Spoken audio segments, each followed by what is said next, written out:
Hey everybody, and welcome to another exciting episode of a double feature. Thanks for joining us in our weekly conversation where we come together and talk about the movie.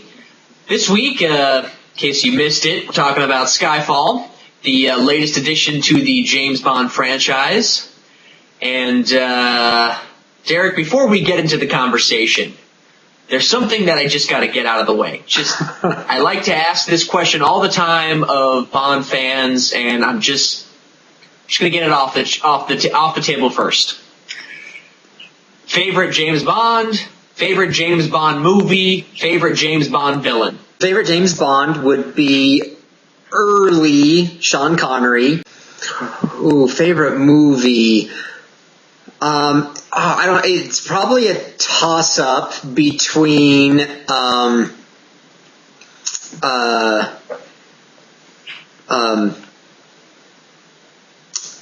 Russia with Love. Oh, that is a good one. Or Skyfall. I really like Skyfall. Skyfall was good. But Goldfinger will always hold a special place in my heart as well. Of course, it's a classic. Favorite villain? I might cheat and I'll rather go with a favorite henchman because odd job.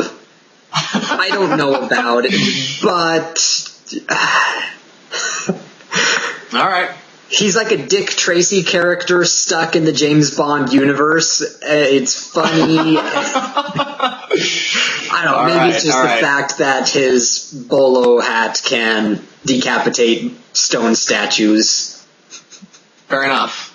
Okay, now that that's out of the way, I'll ask my real first question. Hey, no, you have to give your answer to that first. Fair's fair. Oh, okay. Touche. I do love Sean Connery, don't get me wrong, and I don't want to get any hate mail for this, but I do love Sean Connery, but I didn't grow up with Sean Connery, so, that was different. I really like Pierce Brosnan. I mean, Really? That's who I grew up watching, so I know, I'm gonna get hate mail, and our 3 viewers are gonna post on Facebook that they now hate me, but as well they should. I know. I'm sorry. I have a soft spot in my heart for Pierce Brosnan. I love Thunderball. That's a good one. I do love From Russia with Love. That's such a good one. And then Goldeneye. Goldeneye, one of my faves. And actually, Alec Trevelyan is probably one of my favorite villains. Yeah? Because he's like this agent, and it's just like Skyfall. He's this former agent that just felt like he was betrayed by his own people. All right. Okay, so here we go. Are we to the first question now? Yes, sorry. All right. So I want to talk about the scene between Bond and Q that you mentioned in your review, because I agree with you. I think that's a very clever scene, and their banter back and forth, not only is it new and exciting, but it really hits home to the old banter from Sean Connery and Q, I feel like. That kind of banter, very similar in tone and nature, and so I really like that. But You're right, that they pose this great question of, what do you need agents for? Well, because I can do more in my pajamas and blah, blah, blah. And they pose this question and then they don't really answer. Or at least not in that scene. Perhaps in other scenes they allude to an answer. But I'm curious as to what you thought the answer was. Do you agree with Q that we just need them to push a button, or are you with M, who says that now that there's this cyber, now that there's all this other stuff, we need agents more than ever? The old-fashioned ways are, in fact, the only ways that are going to save our world these days. We can't rely on technology to save us, even though it's a great tool, it won't save us. We need 007 to throw a knife in somebody's back. I mean, my own personal take on it I mean, probably unsurprisingly, it has to be a mixture of both. I actually knew you were going to answer that. I tricked you, because here's my real question. So then how come in the ending, Mallory rehires him?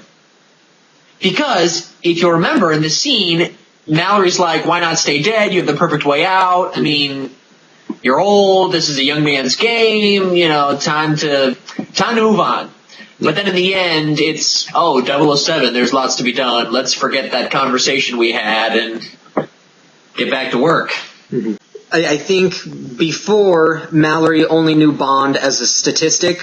He was so old, so many kills, blah, blah, blah, blah, blah. Just like M, he had been there for a long time, and just like M, he was pushing for M's retirement. He probably saw as a new incoming bureaucrat that's over this department that he just needed to do some spring cleaning. However, by the end, when he got a first-hand look at Bond's resourcefulness, his doggedness, his agility, all of these things, both in the hearing when Silva attacked, and then in the underground as he's planning how to lure Silva out of the town, I think he recognizes here's the caliber of agent Bond is, and it's that caliber of agent, the experienced but still fully functioning one, that he recognizes here is some value to this person that he needs. That was the only thing about the film that I felt like maybe could have been a little clearer. Sure. I mean, it was just kind of glossed over, if you will. Yeah, and I think this is my hunch, they would save the next film to explore their relationship a little bit more. Sure. And I have to say, I am super excited for the next film because they now have everything set up to sort of do a throwback to the way it was originally done. Yeah. Now that they have the office with the padded door and Moneypenny's back and. Mm-hmm. Yep. We're going to get a whole lot more. I hope we're going to get a lot more banter in this next go around that was there at the beginning and sort of fell off, especially with Quantum of Solace. There's hardly any banter there. Oh my goodness, yeah, that movie, yikes, not good. Yeah. But, I mean, with Sam Mendes coming back to direct and all the same crew, I mean, it's a pretty safe bet that they're going to play the game the same way they did last time, which was awesome. Yeah. The part that intrigued me, sort of about the origin and whatever, is when Silva is right outside of the family chapel, he sees Bond's parents' grave and sort of chuckles and smiles. Oh, that's true.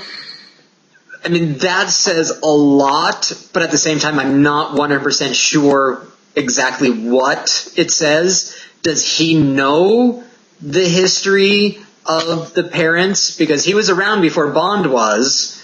That's true. Is he aware of some information that we're not, or is that smile, chuckle more at just the situation in general of Bond's just an orphan or whatnot? I mean, it's very ambiguous, and I can't stop thinking about what was going on with that shot. Yeah, that's a good question. I don't know. It's a good one.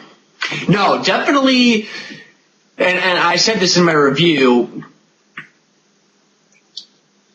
this film was the 50th anniversary film, came out almost 50 years to the day of Dr. No. Very close. So for a tribute film, it's perfect, and for a standalone Bond film, it's phenomenal. So, I mean, I really can't complain a whole lot about this movie. It's just nitpicky stuff that will not deter me from watching the movie over and over and over again. Yeah. Whereas Dine of the Day or Octopussy, I'm like, once every 5-10 years, fine. If that. In fact, I've only seen Octopussy one time because I hate that movie so much. Yeah, it's pretty bad. I don't know what anyone was thinking on that crew, but they weren't thinking. That's probably the problem. They weren't thinking at all. Anyways. All right, well, that brings today's episode to a close. Hope you guys had as fun of a time as we did talking about Skyfall and the James Bond franchise. As always, feel free to join in the conversation below with anything we've said or anything that you agree or disagree with. And again, I'm sorry about the Pierce Brosnan comments. So, or come back tomorrow as you'll see the reviews and the announcement for the upcoming movies that we're going to be checking out. And as always, feel free to subscribe to our social media or the channel. Stay up to date on all the things that we're up to. And we'll see you guys next week.